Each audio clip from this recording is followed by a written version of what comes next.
Welcome to the Hawks Nest, the home for all your Hawks and NBL news. I'm your host, Glenn Saville. This week, we bring you the Hawks Nest Playoff Edition with an extended panel to wrap up the regular season and preview the NBL playoffs. Joining us on the best of the best maxi-panel will be Troy Pilon, Schuster and Nat Sullivan. The Hawks have had an epic season after bouncing back from last to knock the Kings out of fourth and secure a place in the playoffs. We caught up with a few of the boys post Friday night's epic win.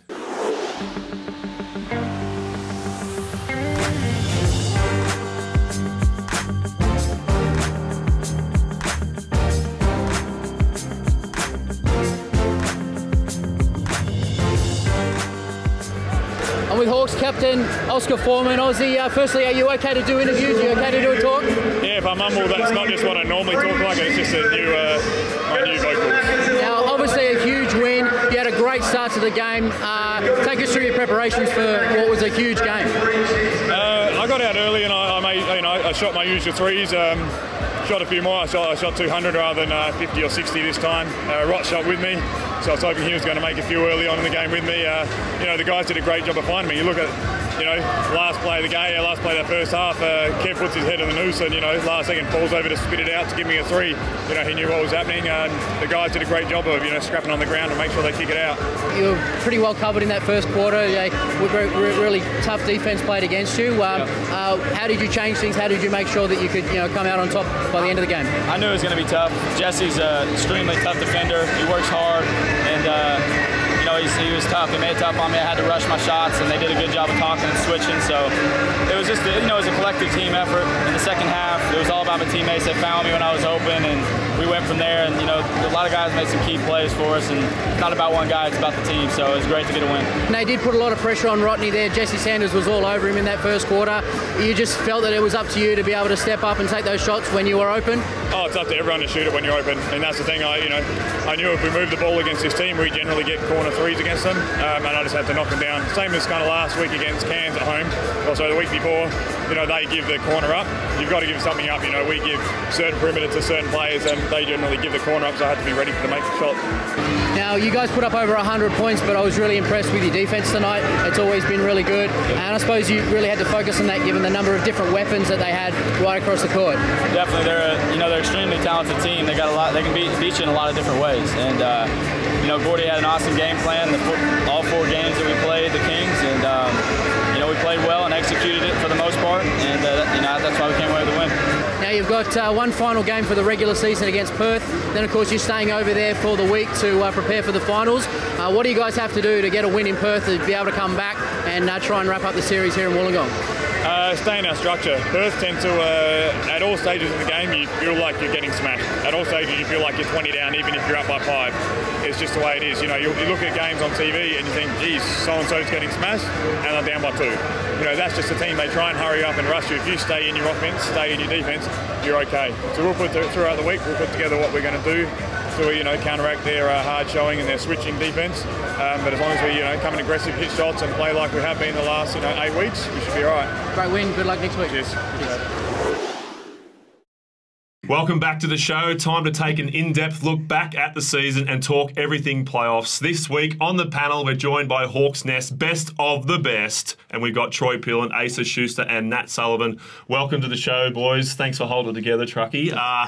The end of the regular season, what are the thoughts on that? The Hawks game against the Kings, the last round? Yeah, well, obviously it's good for the Hawks winning the game on Friday night. They had a chance still if they lost it, but really they had to win that one on Friday night. And, it's just amazing from where they were about 6 weeks ago to get back into it. They looked gone, and Sydney were really cruising, maybe looking to go into third. They were even thinking about dropping out. And for the Kings to drop out and Hawks to go up there is just amazing. Mate, it was good theatre, the fact that we could get against the Sydney Kings, come down to the last round and have a game, have a cracker. Some players really stood up. And massive crowd, felt like a playoff. The playoff started early for us, or for the Hawks, and they responded for once. We want a big crowd, they got it, and they won in front of them, so that was awesome. Yeah, awesome game. Just, disappointing season by the Kings. Massive team, get AJ in, change up with imports mid-season, get in former NBA player, high-profile coach, and they choked towards the end of the season. Across the season, any defining moments you guys may have I know you've got one. I've got a bunch. Particularly when we talk about the Kings. A lot of them have to do with the Kings. So, like you said... Are we just going to be a Kings bash? well, look, we're allowed to bash them since they didn't make the playoffs, right? Okay. So that automatically qualifies you for some bashing. First of all, the import shuffles, which was very awkward. They swapped the player for another player twice. Or once for each other. They brought in an NBA player in the middle of that, which really, brought everyone's attention to him to start off with. Everyone was focused in on an NBA player. But then when they swapped the outgoing import for the incoming one, it's I'm very even losing awkward. track now.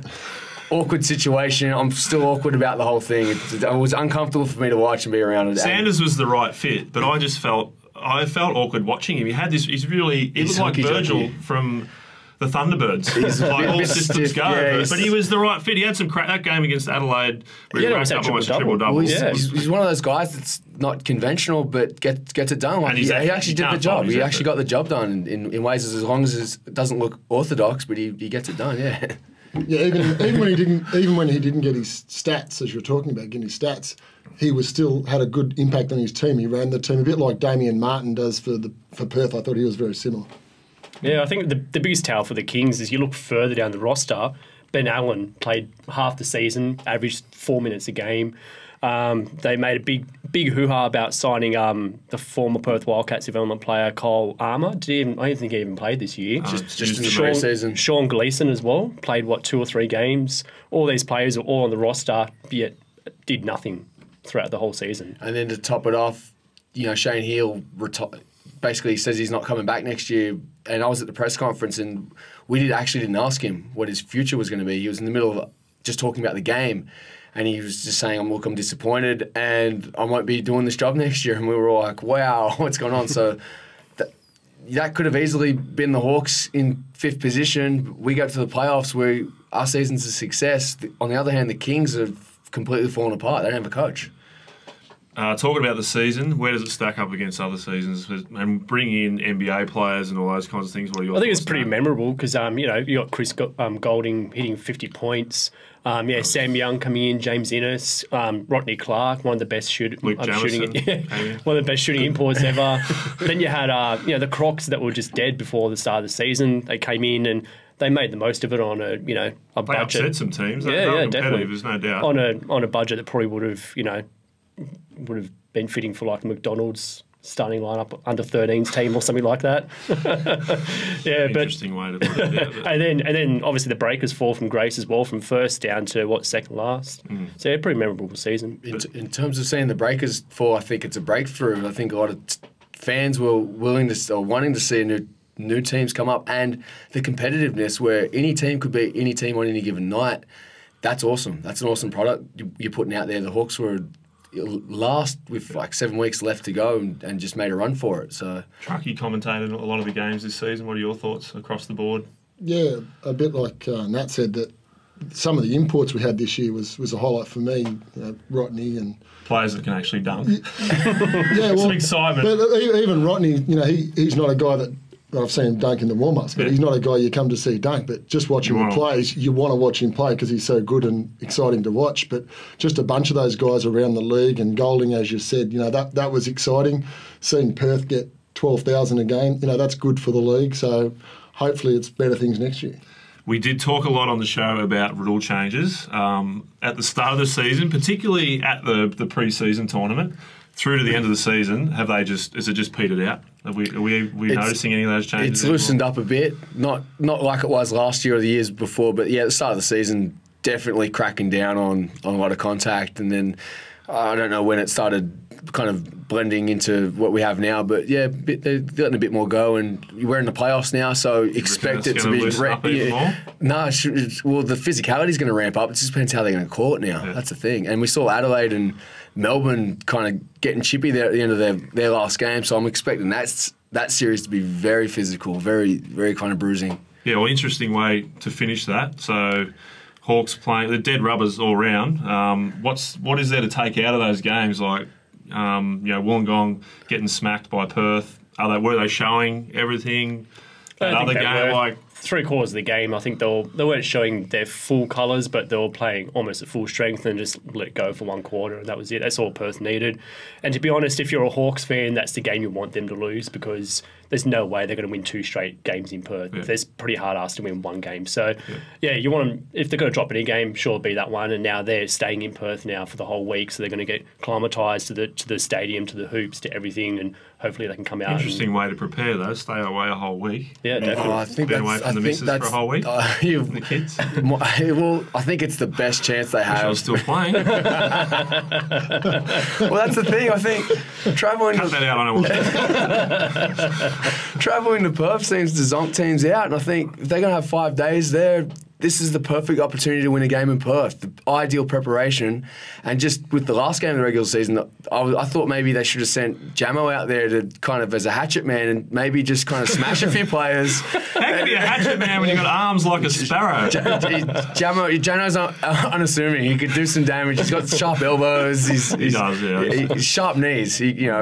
But no, maybe beat him up in that last game of the regular season, Make them hurt a little bit. That's don't know if Tice meant that, but Knight's feeling it, Yeah, I think the way you did want to go into that last game for both series with the dead rubbers was to, play as hard as you can, keep your confidence and do all those sort of things, but you're not going to give away any secrets about how you're going to defend certain plays or, attack them in sort of tricky ways. You're just going to play your basic game, really, and just play a hard game, treat it a bit like a very hard training session, I guess. Tigers were a lot more competitive over in Adelaide. What do you reckon about that series? I think it's been a good one. Yeah, I think it'll be an awesome series too. I think all of them are going to be great, but I think that one in particular, as Asa said, there's a bit of feeling there right now, and I think it'll be an interesting series. But I think Adelaide will get it. Yeah, Asa, what do you reckon? Oh, it's going to be plenty of blood in that one, and you got some. Uncos. There'll be blood. There will be blood. And there's you got some Unco 7-footers in that one as well, which is the highlight. Speaking of elbows.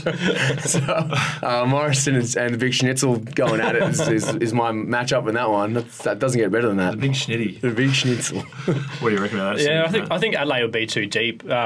Melbourne just rely on bubbles the whole time. So it will be a good series. It'll be good to see Wortho and Peach go at it, and Gibbo and Chris Golden go at it. But yeah, I think at the end of the day, Adelaide should get up. They should get up, but who knows? Who knows what Bubbles can pull out though? Going around the grounds, we've got a whole bunch of awards for the season. Bunch of acronyms in front of me right here. The first one I understand, MVP. What do you reckon? It's a bit hard. I mean, you've got probably the top 3 candidates: Rodney Clark, James Innes, and there'll be someone else. Yeah, there's someone. That guy. that Chris Golding guy. Jamo. Could get in. Yeah, but I mean, if you pick any of those 3, you probably won't get too much argument. But I guess with James Innes, the way that the voting goes is that Beale taking a few points away from him. So is probably Matt Knight. So is probably Sean Reach. Even Damien Martin. Stat wise, you look at his stats, he hasn't really done that much, but God, his impact on the floor just goes beyond that. Whereas Rodney Clark, there isn't too many games where he would have got MVP points taken away from him. Same as Chris Golding. Jamo? No, probably not Jamo. We're really on Jamo tonight. We're up to three Jamo references tonight so far. So it'll probably come down to, I reckon, probably Clark or Golding, probably. What do you boys reckon? Yeah, it's pretty good reasoning there. Like, obviously, Innes is a great player, but he's under threat from his own players picking up the points off him in those games, as you said. So, looking at that, Golding would have to be a pretty good shot at that. I think Rodney will win it just based on getting points. He should get points for every game he played in this year, so he'll probably get it, and deservingly. And we haven't talked about his second half the other night. How good was that? Yeah. Aussie had his best game, I think, for the season, first half. Yeah. And then... Well, you say that, like, Aussie obviously had a good first half, but Rodney fed him a lot of those balls, and Sydney had to stay with Rodney because they didn't want to leave him open, and that's how Aussie ends up getting open that many times, and Aussie does what he does well. And this is fastly becoming the Jamo show. I'm moving on. I'm moving on to Rookie of the Year, but Jamo needs the big look fella out in the west. Jervis out in the west. Jervis, what do you reckon? He's the one getting. Be probably between Jervis and probably Ruben Tarangi, probably of the Breakers. He had a few good games, but consistently you have to be Tom Jervis for sure. I thought I don't know if he'll get it, but I thought Young had got better as the season went on too. From Cairns, he was pretty good. Yeah, he surprised me Yeah. with some of the way he finished Yeah, on he was the a rim bit there. raw early on. Opportunity to play with Trigger being out of the lineup there. Defensive player of the year. I mean, is anyone going to take that from Damien Martin anytime soon? Probably Jamo. That's probably about it. Hey, Jamo's first down bit of block. action was a chase down block. So It was too, So actually, if yeah. you look at his blocks per minute, he's probably a force in the league. Fair enough. We'll look at that. Most improved player. That's something we could probably debate about though, because I've got Goulding, you'd yeah. taken he's going to be in the running for quite a number of things, but his stats from last season to what he's doing this season. What's going on over there? maxi-panel. I'm excited. What do you got for me? Bring it. Tomlinson from the Tigers. Tomlinson. You were so excited to talk about. Bring that up right now. Absolutely shocked me this year because I did not see much from him what were you last shocked year. about? And his game, he's a completely different player from last year, and that was out of nowhere. There was That's helped Goulding. Exactly. There was no warning on that. Goulding's improved too, but Tomlinson is a completely different player. Truckee. So yeah, no, You I can't. chime in on that one? Well, both of them. You got that excited about That was- Tomlinson. got me excited. To roll Yeah, with but both of them have improved, so it's just a matter of where the voting goes. But it'd be interesting if you could win maybe MVP and most improved. I mean, Yeah, I think Goulding, if he doesn't win MVP, maybe his second prize would be most improved. All right, we'll move on to the coach. Anyone go past Gordy right now? I know I can't. I just no. think from what he gets out of his lineups, the amount of time, obviously I'm biased here, I know the amount of time that he puts into the players that he brings together, but his ability to find imports for a start well, has been pretty spectacular. maybe a long-term, award for recruiting imports for our league for Gordy. Start up at a Gordy Award. Yeah, that's Sure, right. that'd be Oscar You Award. look at There the should be last 5 years, the imports he's brought in, and they've all done a job and had to go elsewhere because they've just become too rich for Downing. Yeah, I think the only person that would really maybe fight Gordy for Coach of the Year would probably be Joey Wright, just because he took a team that effectively the same roster as last year that finished last. Obviously, you bring in Gary Irvin. That's pretty much about all he's done. I mean, BJ Anthony as well. But you lose a couple of players at that same sort of talent level. You go from last to second, and at some point during the season, they'll almost they'll push them first as well. So it could be Joey Wright as well. Although who knows? With that little spack over in Perth, it might deter people from no trying one to even give us knows on what tour. happened over there. Like nothing ever came of it. I don't even know what even happened over there. Nothing, apparently. I don't think we're allowed to talk about it either. We're not. Okay. Let's not mention that. All right. Well, sixth man. That's an interesting one. When we look at the Hawks again, a lot of these awards where we are looking at the Hawks, but Kevin Tiggs, his ability to finish on the rim wasn't that flash at the start, but that's got nothing to do with being a very good sixth man. That was just from heckling from you, wasn't it? You put pressure on him there to jump higher than he could. I don't know why I didn't dunk for the last 5 or 6 years I played. So, speaking of dunks, though, for our last game, Russell Hinder. Yep, Russell Hinder. I'm getting off track a little bit, but you retired. Good on your Russ. Can finish on the rim for an old fella. Yeah, the two-handed dunk with a The tap on double the backboard. Tap on it. Yeah. Who can even do that all at the same time? That's pretty impressive. especially end of fourth quarter too. I mean, Yeah. that's got some legs under him there. I wonder why he didn't get that snozzer caught on the net. I'd probably say I know him quite well. But the sixth man, can we go back to that? We've got a sidetrack. Rusty, you probably want to chime in with Nate Tomlinson again. Tomlinson for Coach of the Year Sixth as well. man. Wilson, you have to look at Yeah. obviously from Cairns. So it's just a decision there. Maybe Jesse Wagstaff, but I would still say no. Kevin Tiggs leads the league in points per game off the bench, and second is Jamal Wilson. Yeah, and these are guys who could start, and that's basically what you're looking at. Starters are on the bench for their impact when they come on, and Wilson was so good, he ended up becoming a starter. They couldn't afford him to bring him off the bench when they were trying to make the playoffs there at the end. And Tiggs, I think, is second on the team in scoring, so that's massive. And they played the last few games without him going into the last Imagine two how weeks. many more points he would have scored if he got some dunks. Yeah, that's high percentage points right there. Yeah, he left a few on the table, didn't he? All right, I'm getting the wrap up. This is the Maxi Show. It's the Hawks Nest with Sav. That's all we have time for. Thanks for being on the show, boys. That's our show for this season, but keep an eye out as we may do a very special Hawks Nest episode if the Hawks win the championship. I'd like to give a massive shout out to everyone that has supported the show this year. Special thanks to Stu, Courtney and everyone at the Hawks. Without their support, we wouldn't have a show. And lastly, we want to thank and give a plug to Joel Armstrong, who has done a lot of behind-the-scenes work to help us out over the course of the season. Joel has a company called Salt Calls, and they make amazing board shorts that I've been rocking down here all year. This week, the Hawks will take on the Wildcats at home in Game 2 of their best of 3. It's going to be the hottest ticket in town. Make sure you get yours at tickettech.com.au or at hawks.com.au. I'm Glenn Saville, and you've been watching the Hawks Nest. We'll see you next season.